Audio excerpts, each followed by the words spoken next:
So for the installation of the carpet, it could be a little bit challenging, I would say, because it's just such a large piece. You do have to do it a little bit at a time to make sure to maintain the shape of the shelf and cover everything there is.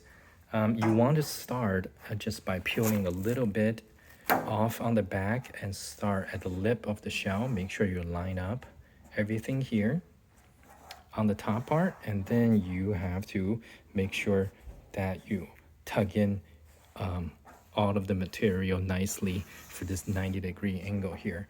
And then from there, you can begin peeling a little bit at a time.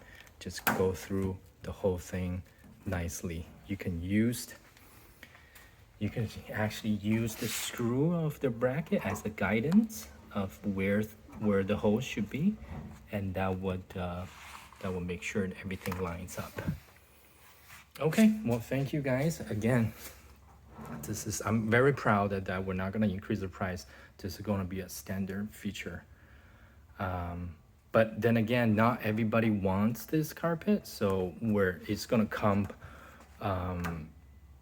not pre-assembled. So if you decide not to install this, then you can just not do it.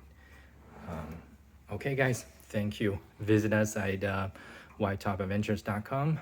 Check us out on Amazon, Etsy. Okay, thank you.